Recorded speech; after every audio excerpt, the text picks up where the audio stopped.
Hey, it's Alice Seba, and welcome to another episode of Lifestyle Self-Made. On behalf of Yusuf Kulat, my co-host, and myself, I am so glad you're here. And this week, we're going to be talking to Colin Theriot. Now, if you don't know Colin, you're going to come to appreciate his wisdom and his ability to just do what he wants. He is a former art student and web designer who became a copywriter, who also taught copywriting, and then transformed into teaching people to build an audience and sell via influence. Basically, make yourself into a guru of sorts, or just be a kind of person that people like to follow and learn from.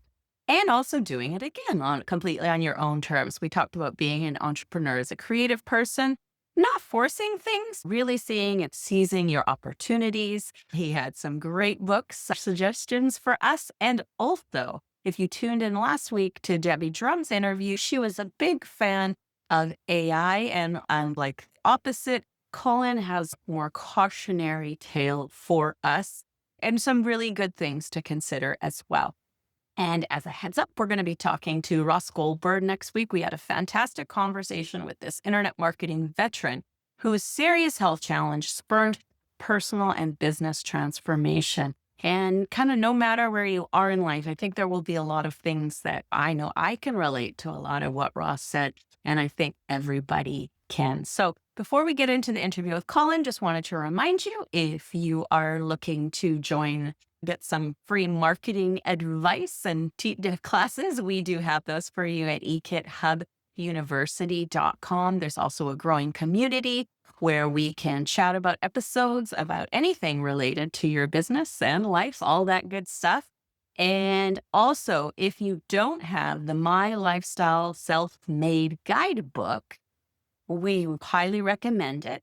It's going to help you evaluate all the different things in your life and find the right balance and figure out what your business really should look like and what you want your life to look like and work towards it. And during each episode, when we premiere live in the chat, we do share a supplement to that guidebook. So you'll have more things to think about and consider based on the guests that we talk to. Without further ado, let's get back together with Yusuf and Colin Theriot.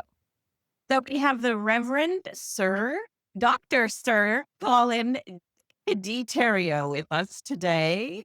And I've known Colin for many years now. And I actually before we dig into stuff, I actually you submitted a bio to us and you also gave us a little information. And I thought it was a fabulous demonstration of who you are in your business. And so you told us this is a bio where normally people will get, I'm so great, and this is what I do. I used to be a web designer. Then I became a copywriter. Then I started to teach copywriting. Then I started teaching how to make a teaching business. And now I teach how to make yourself a guru in your field and sell via influence. So I thought so obviously we are like very casual. We like to share stories. So maybe that inspired the bio, but it also shows how usually you are about things. And even though you're a copywriter, and normally that would be the space where copywriters would build more promotional with that. You didn't. Right. Yeah. I thought for the audience that you told me you had, I thought it would be useful to show the span of my career. Before I was a web designer, I also was an usher in a movie theater and a stock boy in a grocery store. Those didn't seem as relevant, so I truncated it. As you pointed out, I'm also a reverend, a doctor, and a knight, but those are just fake titles I bought off the internet. They're real titles, but maybe not exactly. Right. For example, I'm a doctor in the way that you can become a doctor if you have $70 for a diploma. I technically am a doctor, and I'm a doctor of divinity with a focus in esoteric psychology, which seemed like the coolest sounding option in the pull down at the time. But I looked it up later. Apparently has something to do with astral projection, which I don't actually know anything about. You mentioned that you were a programmer. I did some of that before as well. I worked a lot with CSS, PHP, and C++. And then I quit because I found that with the applications, WordPress and all that stuff that developed, I felt like I'm wasting my time building applications rather than focusing upon building businesses and marketing, which is the reason why I got into programming in the first place. What made you make that transition from being a programmer to whatever you're doing today? Okay. So first I was in art school. I went to art school, which is the opposite of marketing.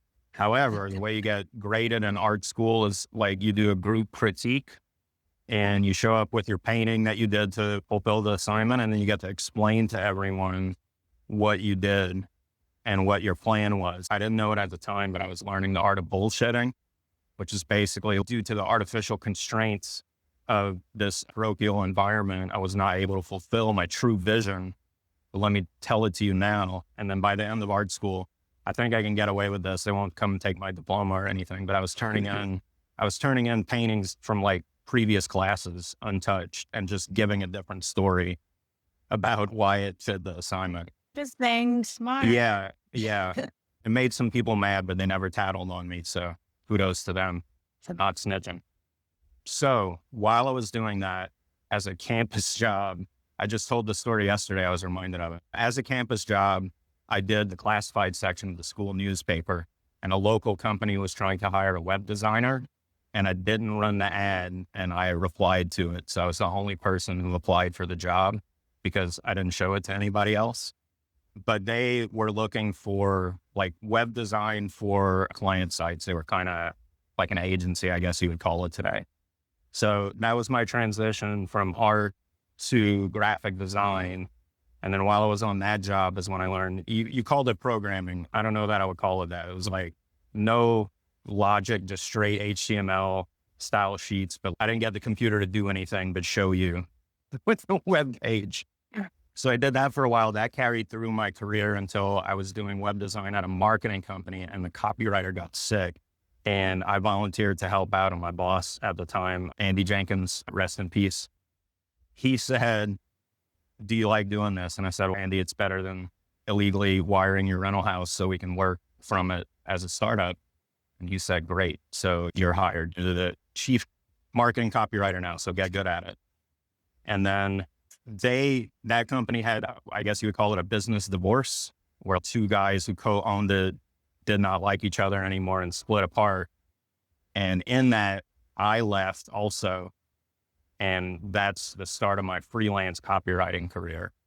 And at that point, to circle all the way back to your question, when did you decide to move past doing that stuff? I knew when I left there, I would give myself some time. I talked it over with my wife to see. The revelation I had is for these two guys, I'm writing drafts, at least drafts of all of their copy, and they're selling millions of dollars worth of stuff. The only thing they have that I don't have is people know who they are. I'm doing the writing. I'm putting the buy button on it. Let me set about manufacturing that for myself, and I'll give myself like 5 years or whatever. It's been 15 now.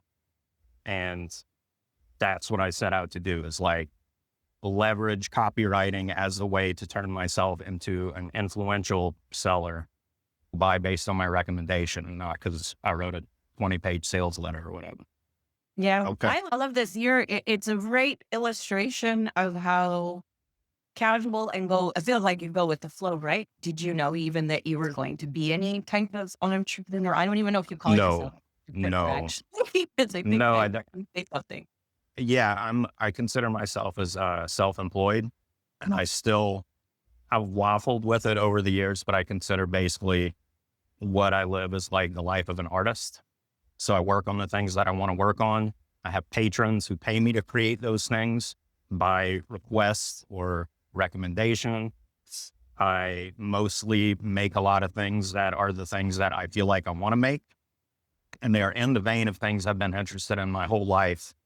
So like trickery and persuasion and psychology, and even the artistic aspects of advertising are all things that I liked before I ever got into marketing. So I'm very fortunate that making that stuff at will is how I make my living.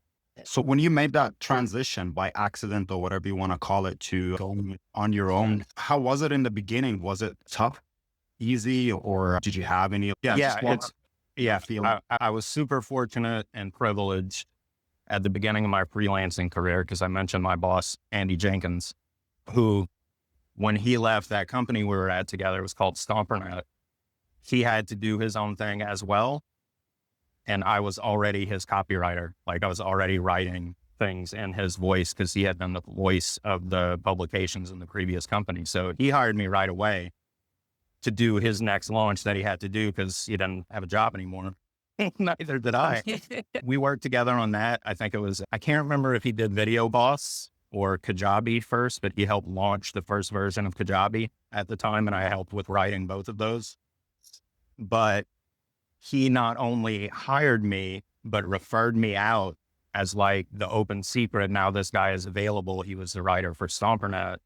And he, without asking me, told people how much I charged, which was way more than what I would have asked for myself. So that was the kind of guy he was. He's a controversial figure. People got opinions about him. I can't say a bad word because he was so generous to me for no real reason that he had to. So to that end, I was very privileged to get those referrals. And again, my game was, I'm not doing this to have a long copywriting career. I am doing this to very quickly build up a reputation for myself.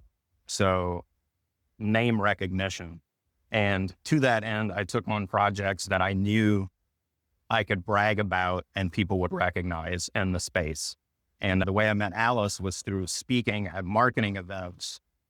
And that's how I got into speaking at marketing events, is because I wasn't just a random copywriter. I was the guy who wrote this launch and that launch, and other speakers were my clients. Through the luck of copywriters normally being shy and me being positioned on purpose to weasel my way onto stage, that kind of blew up the early part of my career. And really my freelancing career was from, I quit Stompernet in August of 2009. And I quote unquote retired from writing copy for clients to run the Cult of Copy full time in September 2012. So from 2009 to 2012 is the only time period where I was taking on clients. Interesting. Yeah. So just to bring it back quickly. Andy, actually, maybe rest in peace. But I didn't work with him at all, but found him to be like a really kind-hearted and funny, but also a little ridiculous person. Yeah. What I'll say is that, like, he was like quick to decide like you weren't worth his time, and he could be mean to people like that. And once he made up his mind, that was it. But if he liked you, he was tremendous. That's me. Probably a good I feel like most people are like that, but he was like that in business too, very decisive, and the decision's made and that's it. And we're moving on and doing something else now. Did you say that he launched Kajabi? He helped with it. I don't know what the capacity was, but it was basically like the first version of it. No one knew what it was. It didn't exist yet. And he had been a launch guy, and I presume that's why they got his help to market it. But basically, like, my capacity was he brought me on as a copywriter to work under him. But I can't say what his relationship was with that business at that time. I was just writing the words. Yeah. Because it's evolved to become a really good platform, which is. But yeah, I use it. My membership site's on their website, not even because I did the launch, but because somebody else told me it was good and I put it on there. And I'm a guy, if it works, I leave it alone.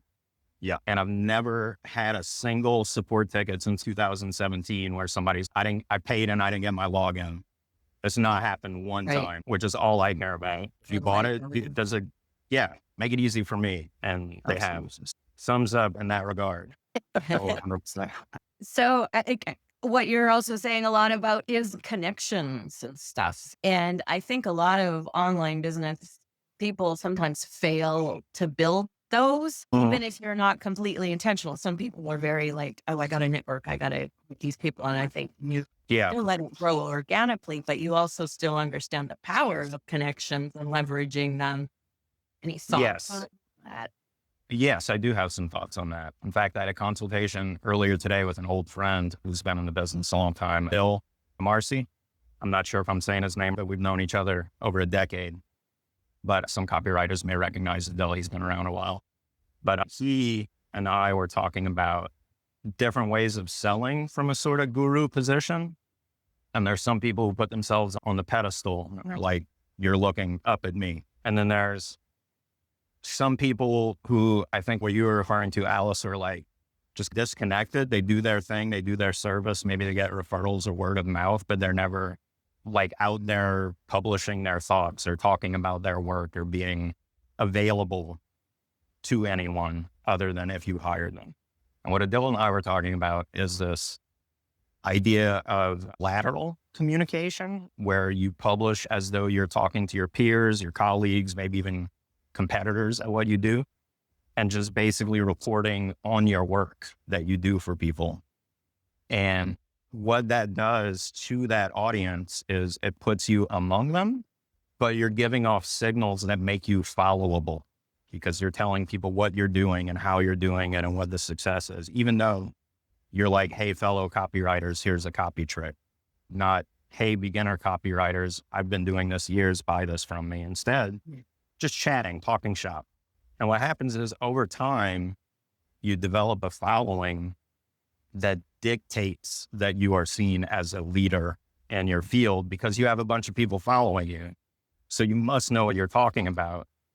But the effect of building that perception is just posting a certain kind of thing frequently so that the audience picks up that perception of you as that figure. And then once you're influential and you have a following, bandwagon effect kicks in and people are like, the size of the crowd becomes influential to whether you're worth listening to or not, which is one of the reasons I started a Facebook group early on. The Cult of Copy group was because Facebook shows you how many people are in the group.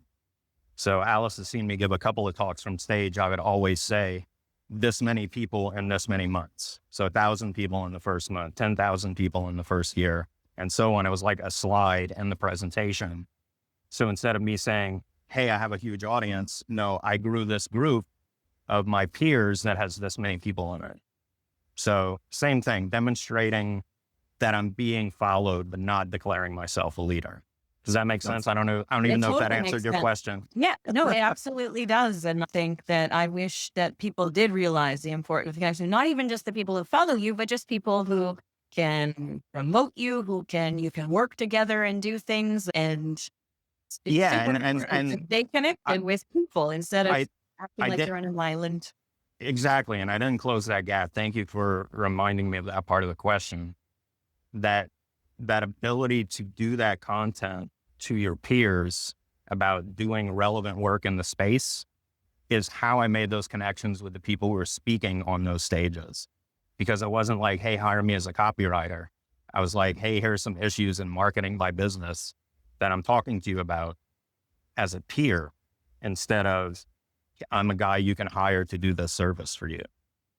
So that practice of always speaking as though you're presenting to colleagues as opposed to prospects or potential clients or leads or whatever, just we're on the same level and I'm talking to you about business in an arena anyway, where I have a slight advantage because every business needs to market itself. But I hope I know a little bit more about marketing than the average business owner, just a little bit, at least. We can talk about business on any level, but when we get to marketing, now I have something to talk to you about that can potentially impress you, which that's the secret, is being impressive to people. It's a nice subtle way of demonstrating authority and demonstrating what you know by not saying I'm the leader, but just show them what you've done rather than telling them about what you have and for skills and all that stuff. Yeah, I'm sure.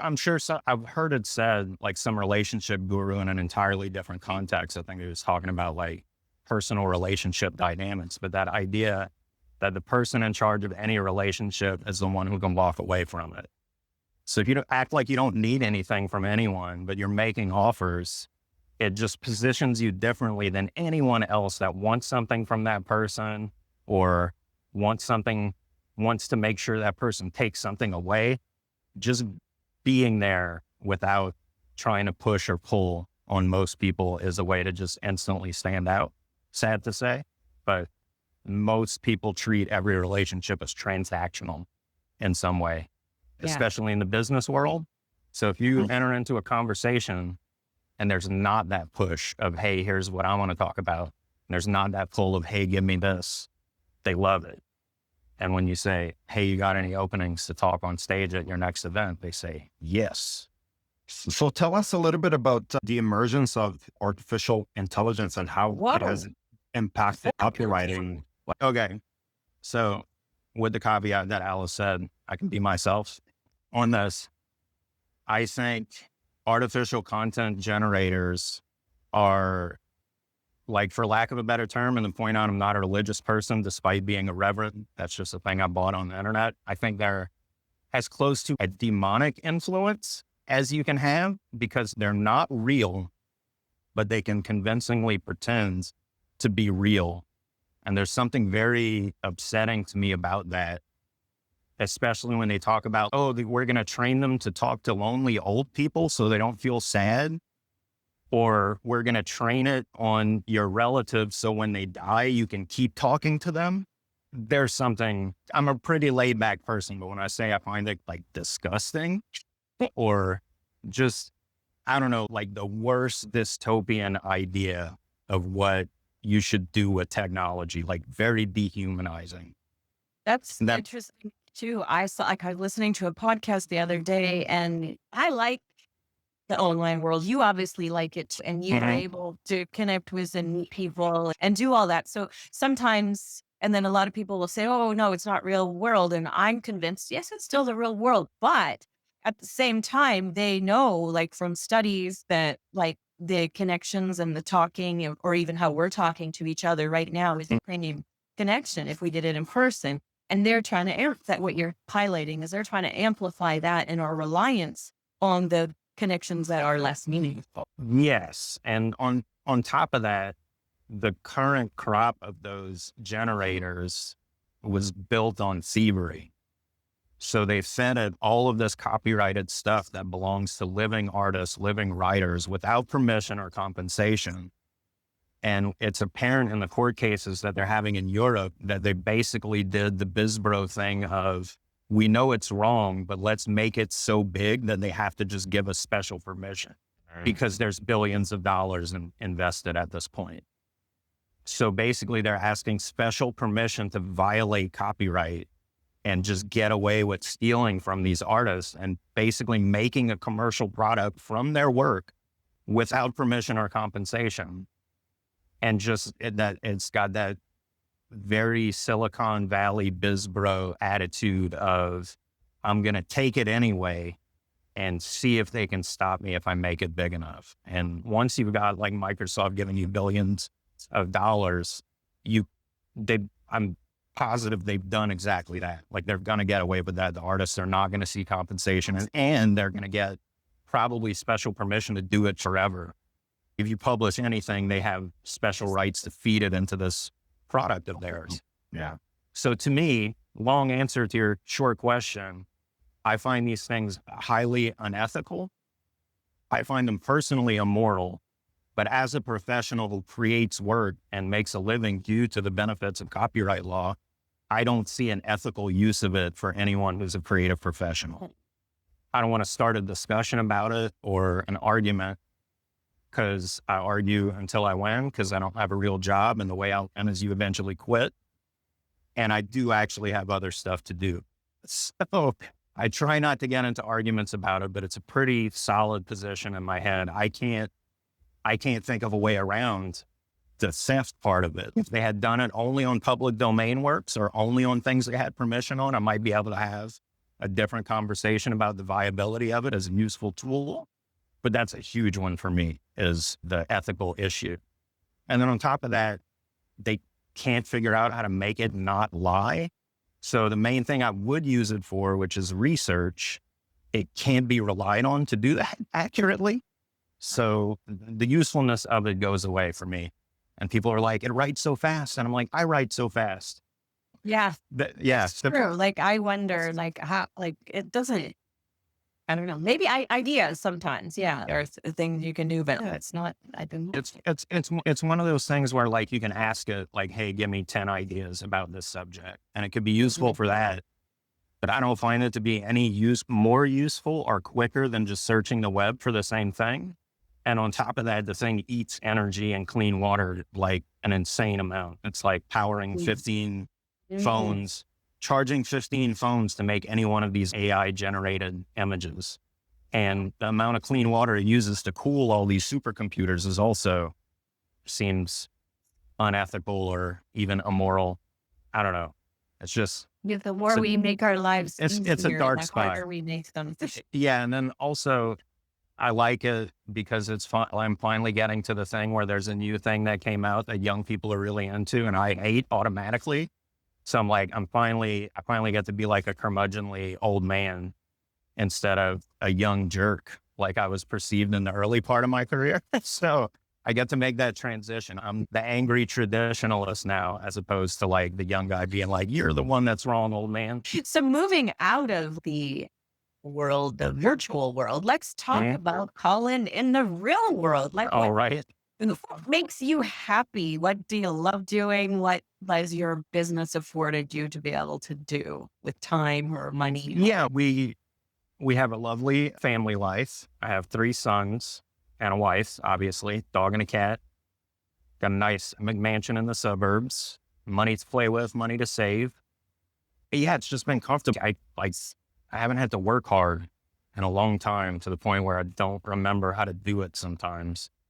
Having money to pay people to do this stuff I don't want to do myself. That's always nice. One of the first things I did when I started my business was hire a guy to mow my lawn because I've hated doing it since I was like 11 and I haven't done it since then. Like now more of my life spent not mowing lawns and ever mowing the lawn again, just as an example. So that's been great. Just the idea that like I make more than probably most artists would make, even though I get to live that life, as I mentioned. Yeah, like I'm home all day.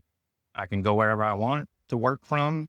You ask the kind of stuff that I like, collecting old things. So going to a used record store and flipping through the racks, or a used bookstore, like in the middle of the day when no one's there. Yes. Or things that I like very much. Old comic books, old sci-fi paperbacks. Although I do hate that all the things I like to collect get invaded by like collector investors, and it makes it really expensive and not as fun. So even old video games now, which I was surprised, they do this thing called slabbing, and they do it to comic books too, where they basically, you send it to a company that appraises the condition it's in, and then they seal it permanently in a plastic case. Oh, So that the value is preserved, but then it's no longer an object you can enjoy. You can't open the book and read it. You can't take the video game out of the box and play it. And then, boy, that's another thing I hate. If you want to ask me, I can go on another rant about this guy. But yeah, so like digging through old things, one of my favorite things about collecting old paperbacks is like when you find one that was autographed that whoever's selling it didn't know, or it's got someone's book plate in it, like collection of so-and-so, or it's got more than one stamp from different used bookstores telling you where it's been all over the country. I really like that. That's something I enjoy. Do you currently have a piece or something that you found that it's valuable, or like by surprise? I've never looked, because it's funny. I frequent a lot of used bookstores and they usually have trade-in programs, and they're like, are you a member? And I'm like, oh, I'm never bringing them back. We don't have to get into all that.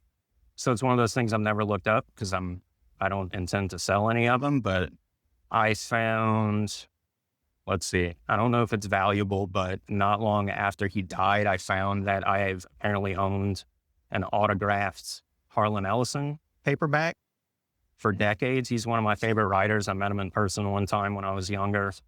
Just a weird thing. I was going through it, cataloging it basically, because I have a very large collection. In fact, I got to keep a spreadsheet on my phone of the books I own so I don't accidentally buy duplicates. That's a good idea. But I had owned the book for years and had no idea it had been autographed. And in between the time that I bought it and the time I discovered the autograph, he had passed away. So it was one of those things where I'm never going to get one.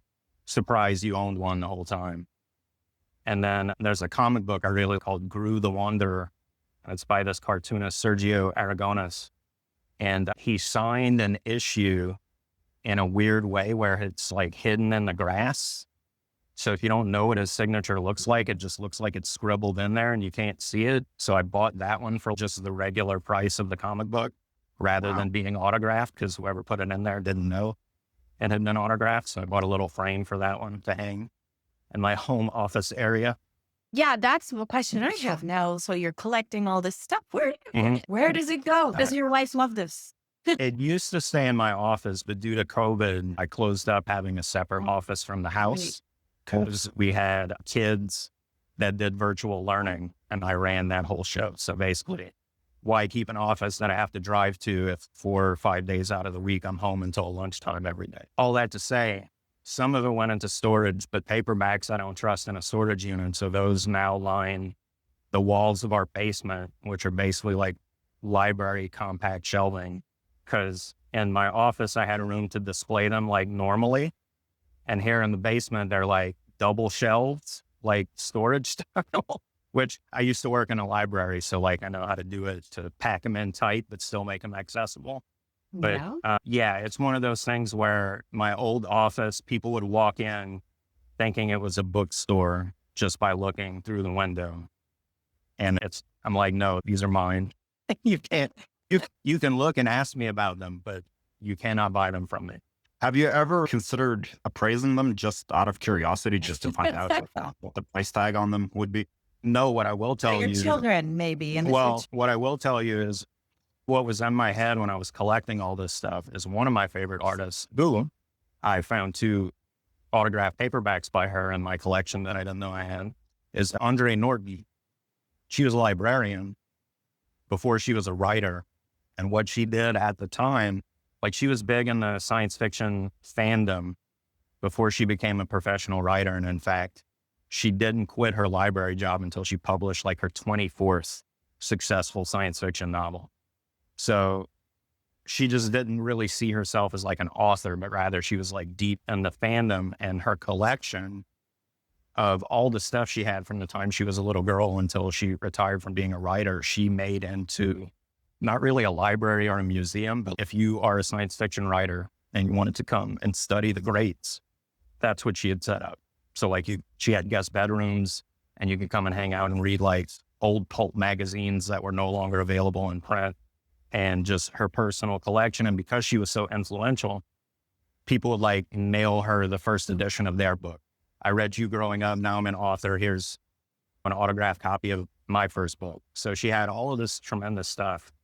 And like she died without plans for it. And no one knows what happened to that stuff. Some people are like, I got this part of it. I don't know who got the rest. And there was no place for it anymore. So the idea of turning my office into circa 1988 science fiction section and Walden Books in the mall, that was my idea. Is I'm just going to get the stuff that people say was important, that was good, that isn't currently being published anywhere. There is no digital version. So I have tons of books that like, I may have one of the dozen copies of this paperback that survives from like 1985. So that was my thought process and amassing this collection. And now I'm cataloging it. If it gets appraised and passed on to my sons, that would be what comes after I finish writing down the list of what I actually have. Interesting. You're muted, Alice. Alice, you're muted. I muted myself because I heard one of my sons get up and I felt him yell down the stairs to me. But so I was asking, like, you mentioned like when your sons, and are they interested in that kind of stuff? And also I wanted to know, maybe they're also interested in following your footsteps and being independent, Yeah. So not I've entrepreneur. successfully indoctrinated them into being a nerd. So they like the same kind of video games I like. They like the same kind of comic books I like. My oldest son, with the timing in school in the morning, his 2 younger brothers go to elementary school and he's got an hour and a half until his bus gets there. So he's been watching like the 1997 X-Men cartoon. Like every morning he can put in 3 episodes. So I've been rewatching it. So that's been fun sharing that with him. Because apparently like comic books change, like they reboot them and change up the stories. So he's like seeing variations of things where it's not that way anymore. And I'm like, buddy, you don't even know. It's like soap operas, the way they change things around. Nobody dies for good, all of that kind of thing. But yeah, and then my middle son is the one who loves to read like books with words on it. My oldest kid only likes comic books. But this kid reads, like we'll go to the library and he'll get like 20 books or whatever. and he'll read like 4 of them on the way home from the library. He definitely picked up that bug. The youngest is too young to tell. I don't think any of them want to be writers necessarily, but I haven't gotten the question where it's, Dad, what do you do? What is your job? Because they ask us at school. And then of course there are people like in my neighborhood that are my age that are on social media, and I don't have a secret account for my work. So I get the same thing when we go to the neighborhood pool or like the barbecue or whatever. You're like, what? So you run a cult? Like not a real cult, that kind of thing. They're interested, but I don't think any of them necessarily has the bug, though they do like the stuff I liked as a kid that led me down this path. So like magic tricks or jokes, or even jokes are pretty much the same as advertising. You like delight and surprise and leave someone in a good mood. I think a lot of comedians would do really well if they put a pitch at the end of their routine. Go to this, scan this QR code with your phone from the crowd and download the recording of this performance kind of thing. Yeah. But yeah, I digressed a little there. I don't think they got the bug of being a writer just yet, but I don't think they're in their like school career where you get a whole lot of experience doing that and seeing if you like it or not. I always liked it in school, and in college, I used to sell term papers to people. As I mentioned, I worked in the library. It's funny because I never thought of myself as a marketer, but I worked in the library when I was in art school, and people would come to the desk and you could tell they were flustered and frustrated trying to look shit up because they had to write a paper that was due like the next day. So I would say, I can do that for you, and I guarantee at least a C. So if you think you're going to fail, a C is good, and I'm not going to offer an A because I don't know if you make A's, and that would look weird if you made one all of a sudden. I'll write you a C paper, and you can just walk out of here after you leave me a check, and we'll get it taken care of. I'll even turn it in for you if you pay extra. So I did okay with that for a while. Now they can just get AI to do it for them. Yeah, I've heard that's a huge problem. And that's another thing is that's not like we've gotten to a point where like higher education, the point of it is that you go to get a diploma because supposedly you can earn a higher earning job. And so there's financial incentive to cheat to get the diploma because you're not actually there because you care about what you're learning about, which is how it used to be formerly. You wouldn't bother going to university unless you were trying to advance that field of study. That's literally what like a PhD is meant to be for, is I'm not only going to learn all of it there is, I'm going to go invent some new stuff that no one's learned about this yet. But all that to say, there's that incentive to cheat using AI because you're not there to learn. Like it's the shortcut to getting what you actually want out of the whole deal. And schools are not prepared to figure out how to catch that yet. And I can only imagine it getting worse when they let the AI eat things that the AI has already written for other people and use that as a source. So it becomes like mutated DNA with the errors replicating because no one's there to correct it. It just keeps, I'm going to keep perpetrating this incorrect information over and over again. And if you use the internet at all to look up whether something's true, things that are not true can very frequently now become like true out of gravity. The first 3,000 results about this agree that this is the case. It must be true, but now not necessarily, because before the presumption was 3,000 human beings got this wrong. That seems unlikely. And now that's not what that actually demonstrates.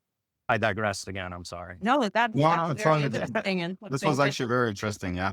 So you're very pro regulating AI in the future, I would say. I think they should delete it. I think. Yeah. Yeah. It's one of those things. Like I say, I'm an easygoing person, but I'm a full-on zealot about it. Yeah. There's no beneficial use case scenario that I've seen that isn't based on taking something from someone else. So yes, it can write all this stuff for your business, but it's doing it by eating things other humans were paid to write and stealing it from them. Yeah. Oh, that's what people do when they create art. No, it's not, because they're people and this is a computer program.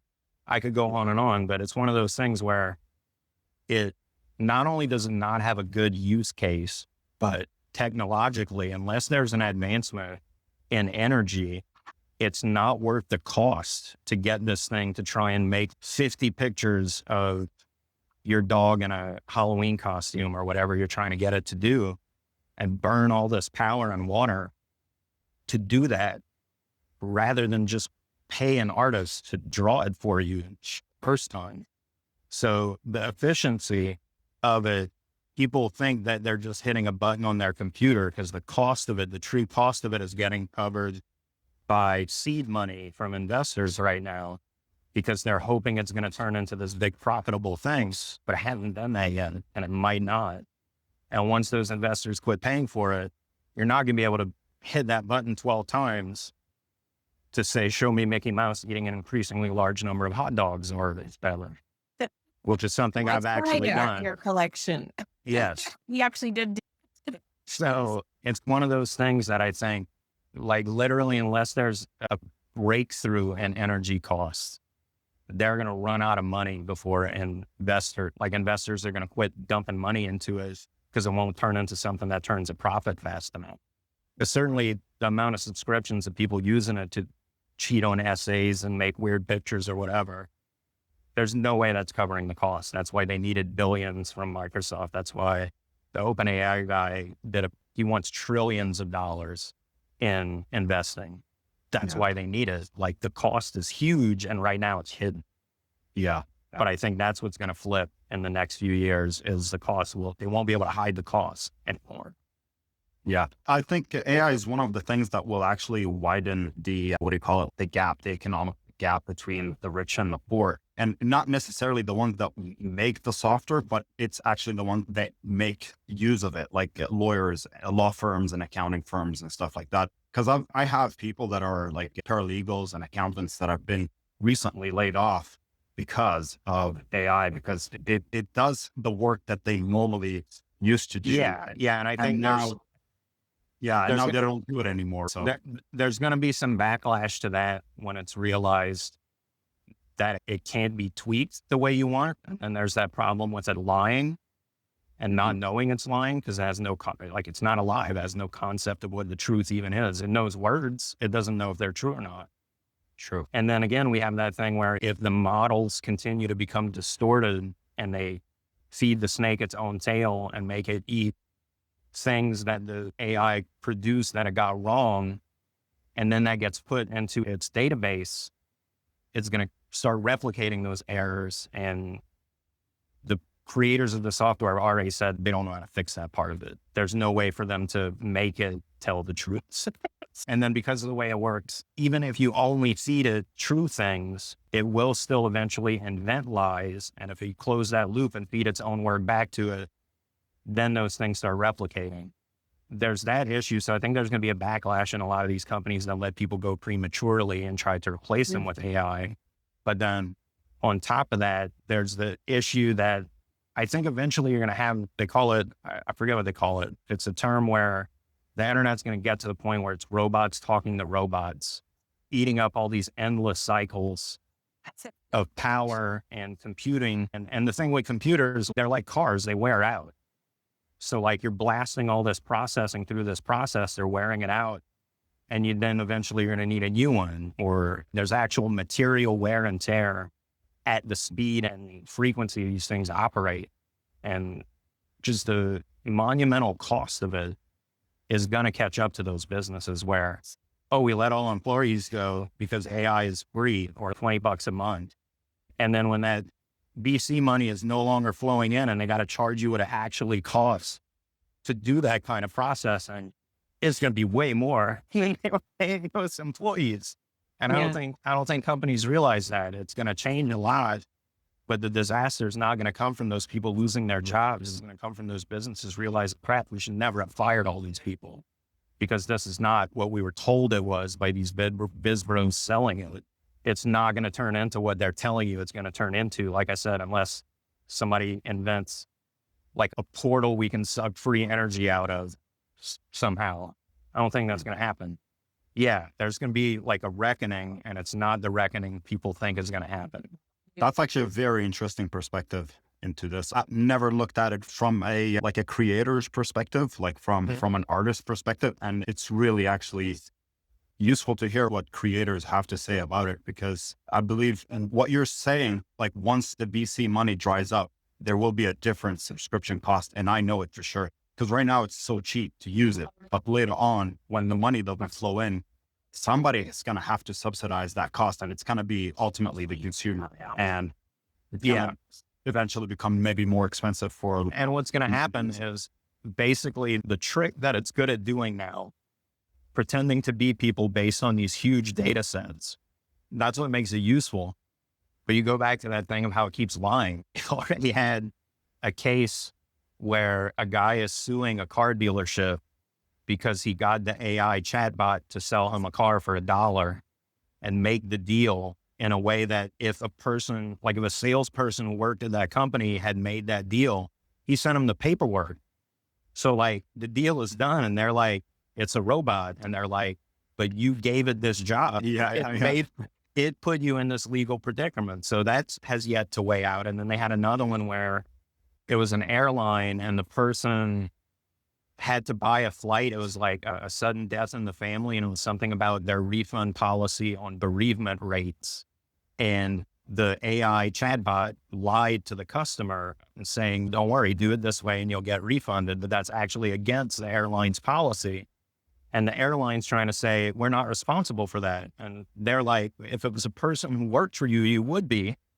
Right. You don't get that loophole just because you put a computer program here. Like, what are you even doing? If this thing can't speak on behalf of the company, you can't give it this Job to do that. legally. Like, that's the thing people aren't realizing is like, people are going to jam this into places it has no business being because they don't realize that it's just a glorified word processor. They're buying into the marketing hype of what these tools do. When really all it is, the simplest way to explain these tools, it looks at a word and it looks at its data set and it says, this is the word most likely to come next. It literally can't even read what it's writing. It doesn't understand what it's saying. It's just what word comes next based on math. And that's all it does. But if anything, it reveals that human communication is not actually that complicated. It really is just stringing words together and a computer can do it realistically, but it's not thinking. It doesn't have ideas. It doesn't create anything.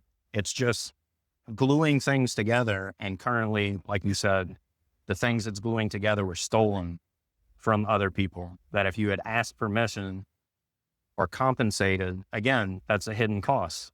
They stole all that stuff. If they would have had to pay for that, it would not have been viable. But instead they stole it. And now they're like, look at this great thing we have. And people are like, billions, but it's stolen. I don't know. Like I said, I could go on about it forever. Yeah, this is great though. It's a very interesting conversation. And as our audience is largely like creative entrepreneurs, some artists and things like that too. And also before we wrap up, bringing it back to lifestyle, which is also what we talk about a lot, is like, for you, like, how do you live in this world where like AI is doing all these things? How are you going to continue in? Oh, I got you. In fact, this week starts the second cohort of a training that I put together specifically for people who want to do what I do and not go the full automation AI way, right? Like people who, like for me, it matters that what I publish was written by me as a writer. I consider myself a writer as an artist. So like, I wouldn't ask an AI to write anything for me. You know what I mean? That's the part of my business I actually like doing. So looking at it from that point of view, if I can give like a philosophical element to it, information on the internet, largely cheap, free, abundant. You can't source it. That's only getting worse with AI tools. It's just noise, right? You can look something up, have no idea if it's true or not. So it's just words on a page in a book with no author's name on it. What even is that? So becoming even worth less than free, if that's possible. You know what I mean? Going negative value. And this is actually a huge problem. Like search engines existed to sort garbage information from good information when there were only humans making it at a normal, non-insane rate. So that's information. The next level of value above information is knowledge. And what knowledge is a combination of information plus an individual's experience. So someone took that information, used it, tested it, refined it, added more stuff that works throughout the stuff that didn't work, maybe combined multiple sources of that particular piece of information and made something new. But the point is the hands-on experience. They used it. Now it's not info, it's knowledge. They know it because they put their hands on it. People will pay for knowledge. If you can show someone that this is not just info, this is knowledge, it comes from someone's experience, that is what is valuable now and only becoming more valuable. And the thing that makes it valuable is it has to pass through human experience. A computer program cannot vet information and turn it into knowledge. Only a human can do that. The next step beyond knowledge is wisdom. And wisdom is knowledge that has been passed from one person to another, and they can get the benefit from it without having had that same experience. So if I take a piece of information, I test it, I learn something about it, and I teach it to Alice, Alice is able to do what I'm able to do and did not have to do that learning process. That's wisdom. And it's so valuable. We pass it on generationally, like to future human existence, because it's so useful and it works no matter who does it. That's what wisdom is, right? So if you want to be a guru figure, you need to show that you are a repository and a creator of new knowledge through your work that you do every day. And what you sell is wisdom that has worked for you and your clients and your customers who have bought it before. So they know I can buy this and it'll transfer to me. I don't need to be that guy. If you can do that, you'll always be able to compete with AI generated garbage, because what you're selling requires you as a human to have made that into knowledge and processed it into wisdom. So if you do that as your work and sell the products of, that's the way to compete. Not on scale, but you can make a living at it, because people who want knowledge can't get it from a computer program. So as long as there are people who value that human element, the people who make it clear that's woven into your work will always be able to make a living. So before letting a bright mind like yours leave this conversation, I would like to ask you, are there any books that you've read, maybe name one or two that really inspired you and changed the way you're thinking? It doesn't have to be business related, anything, because it seems like you've got a lot of knowledge. It seems like you've read a lot. So just out of curiosity, I'm looking for books to read myself as well. Okay. So yeah, there's the one that I recommend to a lot of people. And it's the book where if I was going to write a book, I would write my version of this book, because it's been useful to me, but it did require adaptation. It's an ebook that was the workbook for a course that this guy, Blair Warren, sold. And at least the last time I checked, you can buy the PDF of the book from his website. It's called The Forbidden Keys to Persuasion. And Blair was a TV producer, if I remember correctly. So he presented the material about mass persuasion and influence from his point of view as like a guy who made news reels for broadcast TV. And one of the main things I liked about the book is that it's a scholarly work. So it has a bibliography. He cites different works. He quotes different authors that he's borrowing this guy's idea to teach this thing. And that was a book, that was like the first book I read when I got hired, quote unquote, as a copywriter. Like I got promoted into that job. And I think if I'd read any other book, I wouldn't look at it the way that I do about influence being higher than persuasion. Influence is who the messenger is from. Persuasion is what the message is. So to make this useful to your audience, it's hard to persuade strangers to do what you want if they don't know who you are. But it's easy to persuade strangers to know who you are. And then you're influential, and then your persuasion is a lot easier because it matters who it's coming from. But this is the book that I picked that up from, Forbidden Keys to Persuasion, and it's by Blair Warren, spelled the normal way you would spell either of those names. I think he's got a website under his name, but like I said, he was briefly in the internet marketing world making info products, and then I guess he changed his mind. And I had to bug him for years to make that book available for sale because I would tell people about it and they'd be like, I can't find it anywhere. And then I'd go to his website and it wouldn't be there. So I'd email him and say, I'm not saying I'm going to make you rich, but I tell people about this book monthly and you would at least sell a few copies if you let people buy it. So he eventually did. And I think you can get it from his website. So that's the first one. Well, let's see. A second one that's been influential. there's a children's book called The Children's Almanac of Words at Play, and it's by Willard R. Espy. And I don't know if it's still in print, but someone gave that book to me as a gift when I was a child. And I remember that book as the one that made me love language as a game.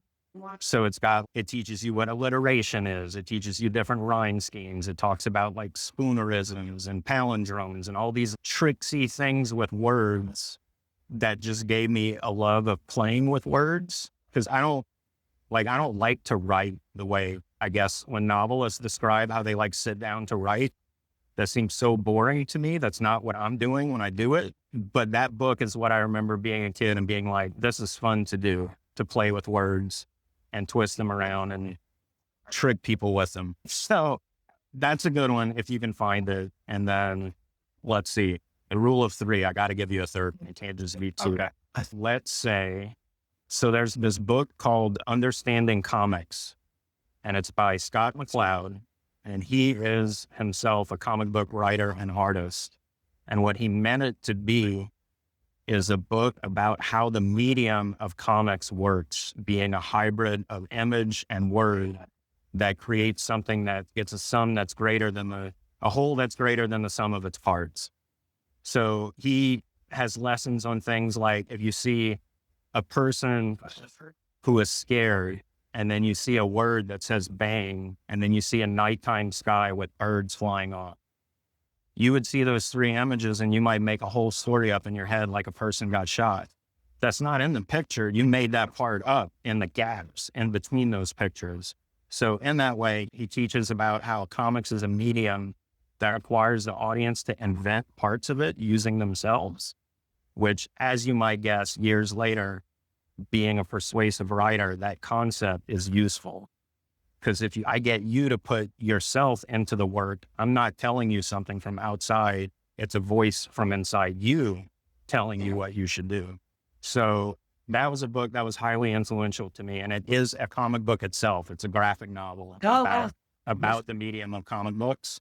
And that's one where not only do I recommend it to people, that's one where if I see it in a used bookstore, I'll buy it and give it to someone because I know I'm going to recommend it. And I'll say, look, I have a spare copy that you can have. But those three, Forbidden Keys to Persuasion, the Understanding Comics, and what was the third one? I forgot already. The kid's book, yes. Willard R. Espy's Children's Almanac of Words at Play. I can see the cover in my mind. It's like yellow. There's a white oval in the center, and the lettering on the book is pink and blue, if I'm remembering it correctly. But anyway, hugely influential book. Give it to a kid that you want to turn out weird.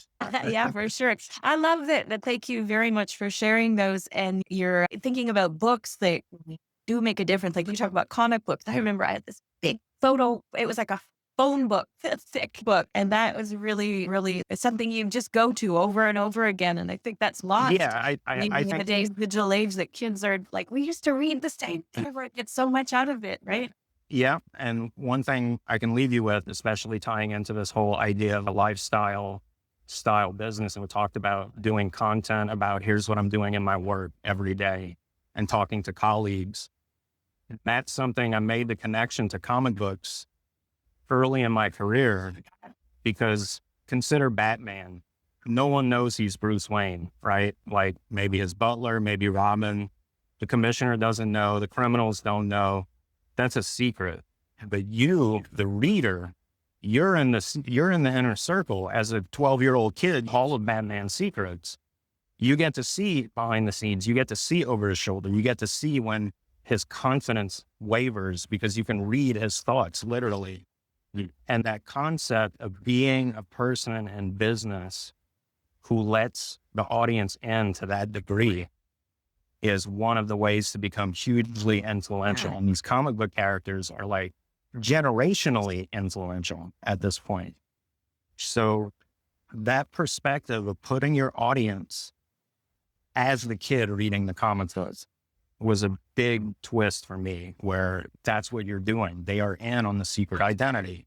They know who you are underneath the mask. You wear the mask and you go do the work for your clients, but then you come back, you take it off, you hang the costume up, And you talk to the kid who's reading your comic book about what you did that day. Love that. But now you told us about everybody else's books and stuff now we read. Where do they find you, Colin? Because I'm sure. So I have new posts every day on cultofcopy.com. From there, you can subscribe to my list, which is the same content, but like with an extra useful part attached. So maybe if you think of the post on the blog as like the mindset part, if you subscribe to the email, you also get the tactical part of here's what to do today to apply this. That also will tell you how you can access my training vault or hire me for consults. I mentioned I'm doing a current training intensive. So if you reach me on Facebook or email me at reverend@cultofcopy.com and ask about that, is a 4-week intensive called Iconoclast Ideologue Influencer Intensive. So the triple I. But a lot of the stuff we talked about today is in the front of my mind because that course is basically like a brain dump of everything I've done since I quit writing copy for people and made myself into someone people want to hire for advice or learn from how to do marketing things. So how to make yourself into somebody. I'm doing the second cohort. I'll do a third one, but it's not like there's no group element. So if you reach out and you want to join in and we're a few days into it, you won't miss anything. Just reach out to me if you want that. I'm always doing new things. That happens to be the thing I'm doing right now. Awesome. Thank you so much, Colin. My pleasure. Thank you so much for having me. Yeah, this has been a wonderful conversation. Honestly, it feels like we can't carry it out for as long.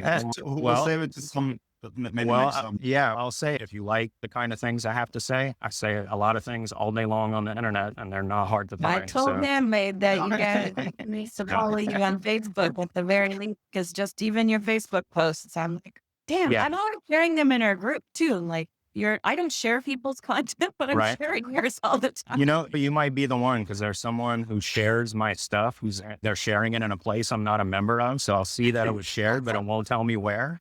And I'm like, or do they hate it? Do they like it? Thanks very much, guys. It was great to meet you, Yusuf, and it's so good to speak to you again. Alice, I hope your audience finds me tolerable, maybe even a little entertaining. And if you want to know more, I'm not hard to find. I would love to speak to you if you enjoyed anything I have to say. Awesome. Thank you so much. Thank you. All right. Thank you. Have a good one.